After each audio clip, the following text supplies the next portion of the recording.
Jeffrey, when he wakes up, he wants to be productive. He wakes up, first thing he does, gets on his phone, starts scrolling. He manages to get up. He manages to get enough energy to get up. He gets up. Second thing he does, he eats a big old breakfast. 3 pancakes, 5 eggs, strips of bacon. He just goes at it. He hasn't even completed his first task of the day, and he's already leaving for work with a full breakfast, with a stomach, full stomach. We got Adonis on the other hand. Adonis, he wakes up, he goes through his morning routine, he meditates every morning, he reads every morning. He doesn't eat, he always skips breakfast. He drinks nothing but water and coffee in the morning. He knows he doesn't deserve breakfast yet. He needs to get his important task of the day complete before he's even able to eat. Right? So I used to wake up like Jeffrey, right? I used to wake up, I wanted to be productive. I wanted to get shit done. But I would wake up, grab my phone, go through social media. Once I managed to get enough energy to get up, I would go eat. I would automatically, nothing but dopamine. Your phone is dopamine. I would get a lot of dopamine from my phone. And then I would go and stuff my face with food. After that, you think I felt like I wanted to do something? You think I had energy after that? After I just hit myself with a whole bunch of dopamine? You think I wanted to go do something? I felt like shit. I wanted to change. Like I knew something. I felt like by the end of the day, and I realized I didn't get much stuff done. I felt like a failure. I felt like I threw that day to the trash. It didn't feel good. Like I felt disappointed in myself. I felt like a Jeffrey, where I knew I had to change something. Something in my morning routine wasn't right. So I actually took Andrew Tate's advice. I thought it was a bit crazy.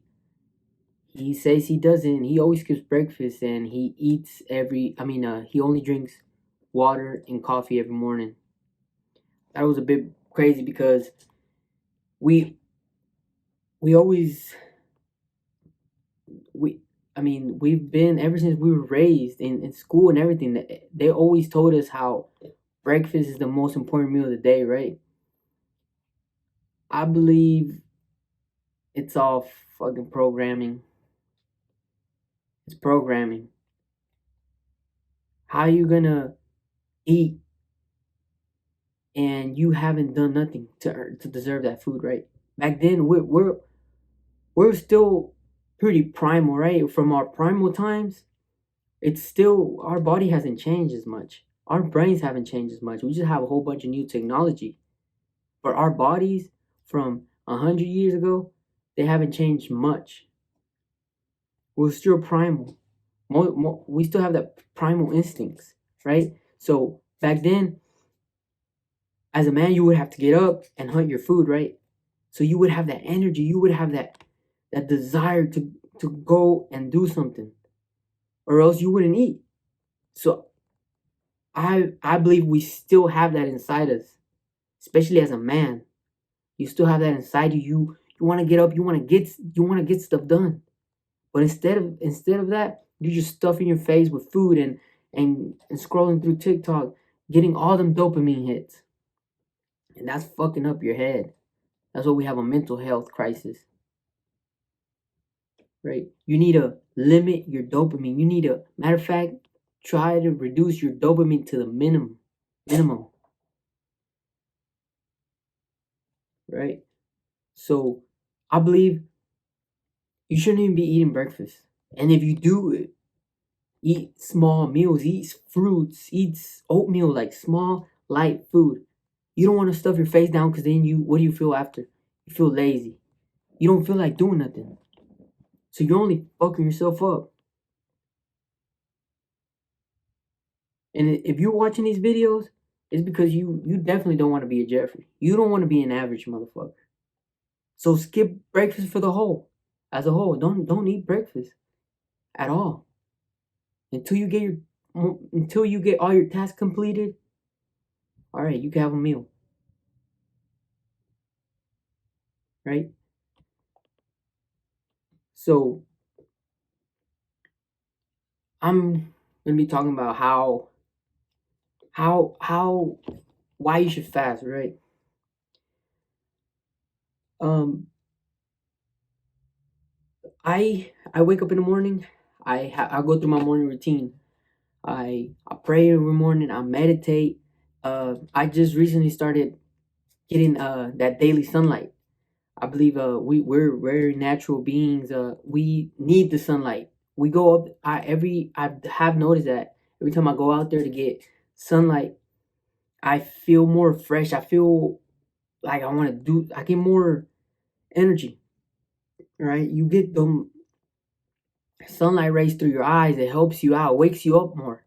Cause all this natural light, it's not it. It all this light right here. That's not natural. It's not the same to wake up and turn your brightness all the way up. You're in the morning, all blinded. It's not the same light. That's blue light that's coming out of your phone. That's blue light. It's not the same as natural light. You go out, you get that natural sunlight. You even feel more refreshed. You feel more woke. So I started adding that. I implemented that to my morning routine, and it has really helped.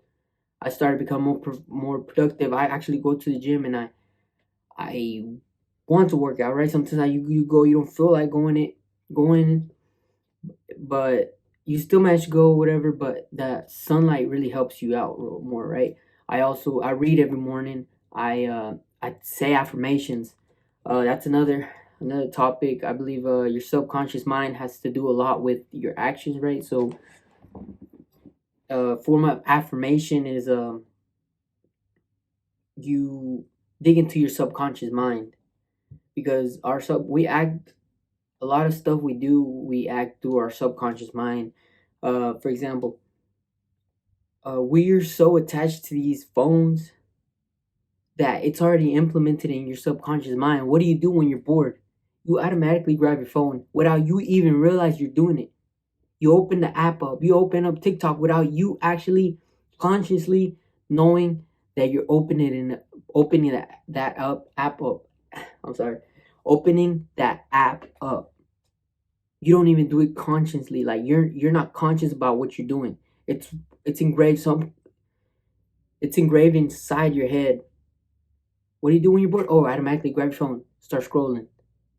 It's already engraved in there. So now you trying to reverse that. You trying to take that out and engrave it with new, uh, better stuff, new habits. So that's a way of affirmations, right? Every morning I wake up, I have this list. I repeat to myself like I'm gonna do everything in my ability to achieve success. I'm gonna be a self confidence person. Um, I feel that I realize that no wealth or position can long endure unless built upon truth and justice. Like it's a long list, right? I would have to do another video about that. But that's another form. Change your morning routine up. Don't eat. Don't eat. Don't eat until you perform your task of the day. Or your important task at least. Right? You ain't trying to be like no Jeffrey. You should try to be far from him.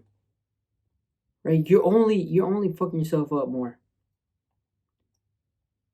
And the thing is that as a young man, you should view it as I'm competing with everybody else. That's how I view it. I'm competing with every single one of you. And there's a lot of people out there competing with me as well. Most of you motherfuckers be like, oh, well, I'm not competing with anybody. I'm just competing with my old self. No, motherfucker, we competing. And if you're going to compete with your old self, see how far it gets you, right? Because there's people out there like me that they're really like working 2 times as hard as you. They're doing stuff out here, stuff to gather knowledge. They're smarter than you. They're quicker than you. They're stronger than you, right? And vice versa. There's bigger people, bigger than me, stronger than me out there, and it's more of a competition, right? Y'all might say I'm crazy or whatever, but the average Jeffrey ain't it. I'd rather go crazy than be an average Jeffrey. So it's just how you view it at. Just view it as for example, uh what is our main goal as a man? To impregnate a woman, right? So what do women look into a man? What do they look for into a man? They look for a big, strong, successful man, right? They want to make sure that man is able to take care of them. Even though most, with all this feminist movement saying, "Oh, I'll do this. I'll work 3 jobs just so I don't have to depend on no man." That's all bullshit, right? I believe feminism is it's a lie. It's a lie. It's a way of the government taxing the females. You get the females to work, there you go. Get more taxes. You multiply the taxes by 2. And that's a whole another conversation. But the point is, our whole goal is to impregnate a woman, to get the finest female out there. And you think that fine female is gonna look at you waking up at fucking 11, 12 in the afternoon, where your titties are out, you can milk your titties of how fat you are? You think she's gonna look at you? No. Even if you have that female, you gotta stay on top of your game. Let's say you have a female that you actually want to settle down with. Oh, she will be your wife. You want her to be your wife. Stay on top of your game. That's even a bigger reason why you should start staying on top of your game, and you should work on yourself more. That's a bigger reason, because you already have her. You ain't trying to lose her. Because there's gonna be guys out there hollering at her. There will be guys out there picking at her. She might be the most loyal female out there. But there's gonna be a guy coming around that she's gonna be like, well, my boyfriend, he is kind of a bum. There's gonna be a guy coming around that's bigger than you, more successful than you, stronger than you, smarter than you, right? So you gotta be on top of your game. That's why I work construction, right? I work with we're contractors. We always move into different job sites or whatever. I work with different men, and all of them, or most of them, their wife leaves them. Why? Because he got comfortable. He got comfortable. He started becoming a Jeffrey. Started getting that beer belly, right? So stay on top of your game. Your relationship has to do a lot with a man, right? And how if if a man usually leads the relationship, right?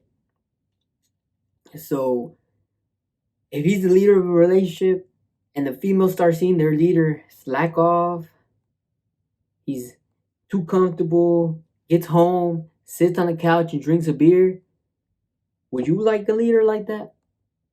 As a man, naturally, right? Naturally. I'm not saying all the time. But if you're a masculine man, you're more than likely a leader of the relationship. Right? You lead the relationship. I know it could be controversial, whatever, right? But as a masculine man, that's usually how it is.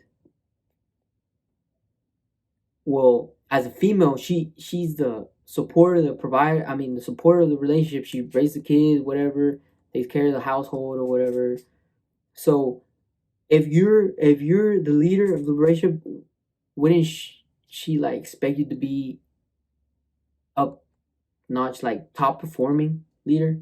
You wouldn't want, if you were a part of a football club or whatever, you want your captain, you want your leader or whatever to be the best of the best, right? If you wouldn't want your leader slacking. That's why relationships don't work. We're part of it, right? I'm not saying it's always the guy's fault, or I mean, it's not always the guy's fault, right? Sometimes it's the female. I'm talking generally, like some more than likely it's if they leave you, it's because you were pretty comfortable, right? You were getting pretty comfortable. So it just comes down to you, right? Don't be a fucking Jeffrey.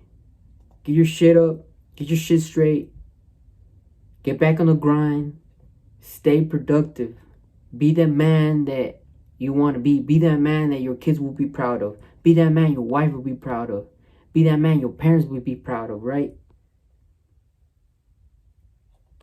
Just remember that and stay on the grind.